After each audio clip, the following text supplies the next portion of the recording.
ആരോഗ്യത്തോടെ ഇരിക്കാം. മികച്ച പരിചരണം ഞങ്ങളുടെ ഉറപ്പ്. Shoranur medical trust, Shoranur. ഷൊർണൂർ ടൗണിൽ അനധികൃത പാർക്കിങ്ങിന് ഏർപ്പെടുത്തിയ വിലക്ക് മറികടന്ന് പാതയോരത്ത് ബൈക്കുകൾ നിർത്തിയിടുന്നത് ഗതാഗതക്കുരുക്കിന് ഇടയാക്കുന്നു. ബൈക്ക് പാർക്കിംഗ് കാരണം ബസ്സുകൾ ടൗണിൽ പാതയുടെ പകുതിയിലധികം ഉപയോഗിച്ചാണ് നിർത്തുന്നത്.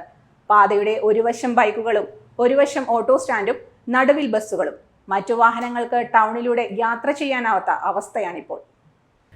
ഷൊർണൂർ ബസ് സ്റ്റാൻഡ് നവീകരണത്തിന്റെ ഭാഗമായി ബസ്സുകൾ ടൗണിൽ പാതയോരത്ത് നിർത്തിയാണ് സർവീസ് നടത്തുന്നത്. നിർമ്മാണ പ്രവൃത്തികൾ പൂർത്തിയാകുന്നതുവരെ പാതയോരത്തെ അനധികൃത പാർക്കിങ്ങിന് പോലീസ് നിരോധനം ഏർപ്പെടുത്തിയിരുന്നു. എന്നാൽ ഈ നിർദ്ദേശം ബൈക്ക് യാത്രക്കാർ ചെവിക്കൊണ്ടിട്ടില്ല. അതുകൊണ്ട് തന്നെ ബൈക്കുകളെല്ലാം മുമ്പുണ്ടായിരുന്ന രീതിയിൽ പാതയോരത്ത് തന്നെയാണ് നിർത്തുന്നത്. പാതയുടെ ഒരു വശത്ത് ബൈക്കും മറുവശത്ത് ഓട്ടോ സ്റ്റാൻഡും കഴിഞ്ഞാൽ പാതയുടെ പകുതിയിലേറെ കയ്യേറിയാണ് ബസ്സുകൾ നിർത്തിയിടുക. ഒരേ സമയം 5-6 ബസ്സുകളാണ് പാതയോരത്തുണ്ടാകുന്നത്.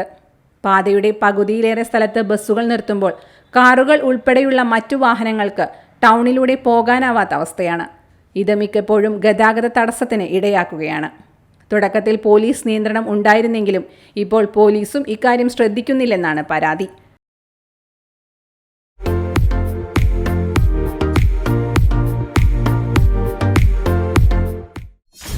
.view news.